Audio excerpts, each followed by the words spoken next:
Hi! இது new இயருக்கான video தாங்க. இந்த நியூ இயர் 2025 புத்தாண்டு அன்னைக்கு நான் நடுவுல இருக்கு பாருங்க, அந்த விளக்கு பஞ்சகவ்ய விளக்கு தான். பஞ்சகவ்ய விளக்கு பார்த்தீங்கன்னா ரொம்பவே விசேஷமானதுங்க. அதுல நம்ம ஓமம் வளர்க்குறோம் இல்லையா, அதனுடைய பலன்கள் கிடைக்குங்க இந்த பஞ்சகவ்ய விளக்கு ஏற்றும் போது. இதுல நம்ம நெய் விட்டு திரி போட்டு நம்ம ஏற்றலாம். அப்படி இல்லைன்னா நம்ம நார்மலா விளக்கு ஏற்றுற மாதிரியும் ஏற்றலாம். எண்ணெய் ஊற்றி அது பார்த்தீங்கன்னா ஃபுல்லாவுமே அந்த விளக்கு ஃபுல்லாவுமே பத்தி எரிஞ்சு அதுவா தானா அணையணுங்க. அந்த மாதிரி தான் இந்த விளக்கு இருக்கும். இந்த விளக்கு ரொம்பவே விசேஷமான விளக்கு. நம்ம கம்ப்யூட்டர் சாம்பிராணி அந்த மாதிரிலாம் நிறைய நம்ம ஏற்றுவோம். அதுக்கு ஈக்குவலா இல்லாம இது பார்த்தீங்கன்னா நிறைய இடத்துல ஓம குண்டம்லாம் வளர்ப்பாங்க இல்லையா, அதுக்கு சமமான ஒரு விளக்கு தான் இந்த பஞ்சகவ்ய விளக்கு. நானும் 1ஆம் தேதி அன்னைக்கு நம்ம ஏற்றிருந்தோங்க. இதனுடைய பலன்கள் நிறையவே இருக்கு. நம்ம வீட்டில் கெட்ட சக்தி எதுவா இருந்தாலும் விலகி போவோம். அதுக்காக நம்ம இதை மாசத்துல ஒரு முறையாவது நம்ம வீட்டில் ஏற்றி வழிபடுறது ரொம்பவே நல்லதுங்க.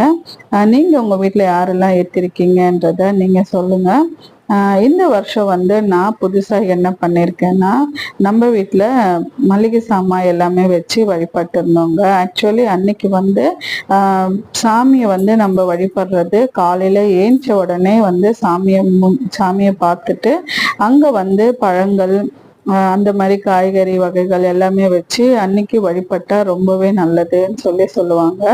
எனக்கு ஒரு நம்பிக்கை இருக்குங்க. 1ஆம் தேதி அதுவுமா நமக்கு அன்னைக்கு ஃபுல்லா என்ன நடக்குதோ அது அந்த வருஷம் முழுக்கவும் அதே மாதிரி நடக்கும் அப்படின்றது எனக்கு ஒரு சின்ன வயசுல இருந்தே எனக்கான ஒரு நம்பிக்கை. அது நான் சொல்லிட்டே இருந்தேன். யாஷிகாவும் எந்த ஒரு விஷயம் நடக்கும்போது அன்னைக்கு ஃபுல்லாவுமே அவளுமே சொல்லி இப்போ நீ இந்த வருஷம் ஃபுல்லா நீ இதே மாதிரி தான் பண்ண போறியா, இதே தான் நடக்குமா அப்படின்னு ஏதாவது சொல்லிட்டே இருந்தா அன்னைக்கு எல்லாமே. இதே மாதிரி உங்களுக்கு யாருக்கெல்லாம் இது மேல நம்பிக்கை இருக்குன்றத சொல்லுங்க. நீங்க யாரெல்லாம் இந்த மாதிரி எல்லாம் செஞ்சிருக்கீங்கன்றத சொல்லுங்க. நான் இது முதல் முறையா தாங்க இந்த மாதிரி செஞ்சிருக்கேன்.